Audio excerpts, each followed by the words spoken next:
Hi guys, how's everyone doing this morning? So it's a bit strange because it's really cold today, and usually I come to this location when it's lovely in the summer. I'm usually sweating, it's usually just really lovely. It's still nice because it's still a nice location, that's why I thought I'd still come here today. And I just want to talk about a book that I've been mentioning to people, which is called Getting to I Do.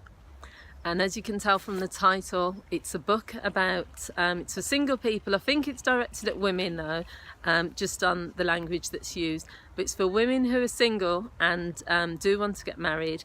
And I think what's good about this book, what I found useful about it, I haven't read it all, it's quite a thick book. I've read through most of it. There's two bits of it that I want to talk about today. And the first bit is something which there's lots of conversations about different gender roles, you know, how male and female roles have changed over the years, have become less traditional.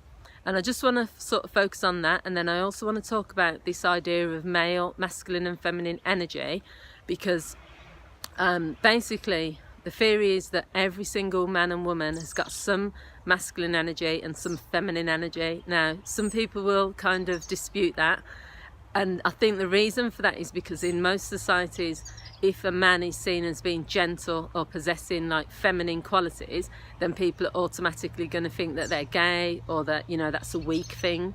It's seen as a weakness if a man is too gentle.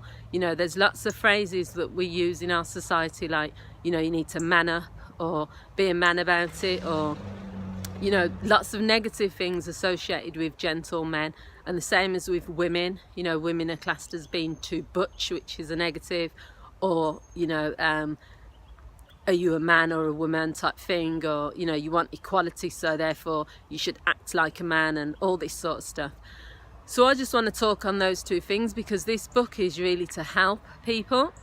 The whole point of it is to help women become ready for marriage, really. So the first aspect, which is what I mentioned earlier, is about how roles have changed over the years.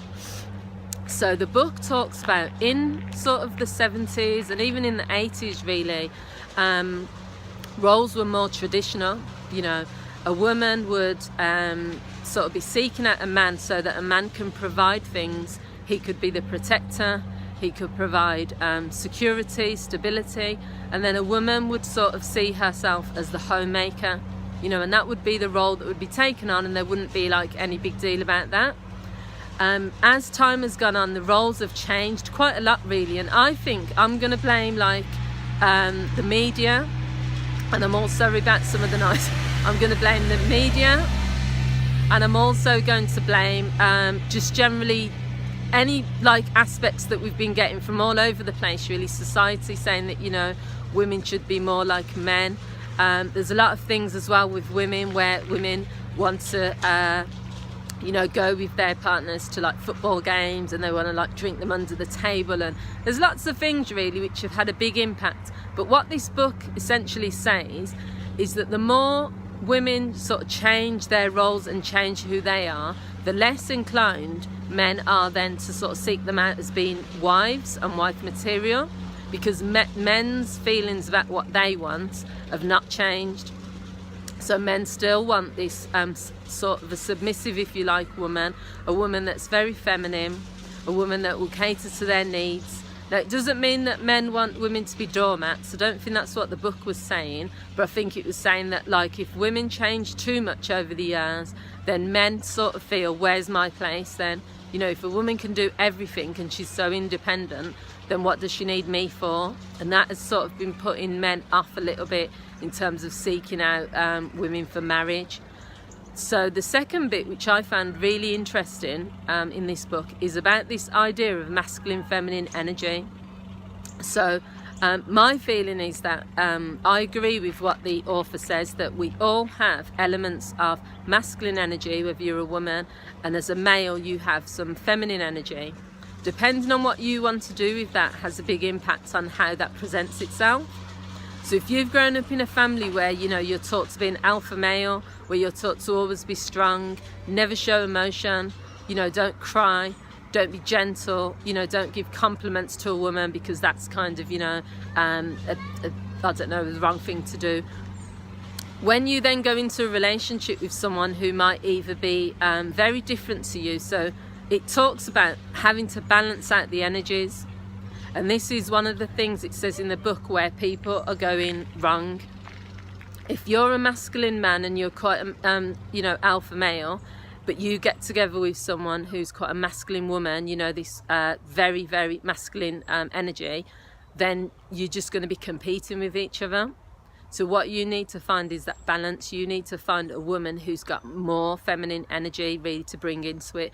And the same as if you're a woman and you've got that masculine energy and you end up going for a man who's, you know, you need a man then who can kind of bring out the gentle side and the nurturing side. So you need a man who's got more feminine energy. So there's more to it than that, but really that's what it's trying to say, because it says too many relationships these days are based on competitiveness, and some of it comes from, you know, both parties not knowing their roles, but also both parties being in too much of the masculine energy or too much of the feminine energy, and then you come together and you're either too similar, so you're competing, or one of you's not giving enough.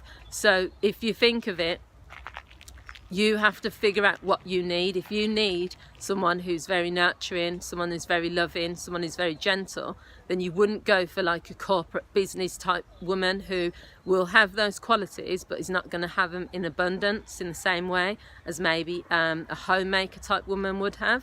You have to make that decision. So as I said, the book is called Getting to I Do, and it's by Dr. Patricia Allen. I tend to do book reviews on various books that I think will be interesting, and this is just one of them. So I hope you found it useful. Leave your comments. If you've read the book as well, give me your take on it. What do you think? Give me your thoughts on what you think about what I've just said on it. I've not gone through the whole book because there's too much to mention, but these are just the aspects I found useful. So thank you all for watching, and please feel free to like, to comment, to share, and to leave your views. Thanks a lot. Bye.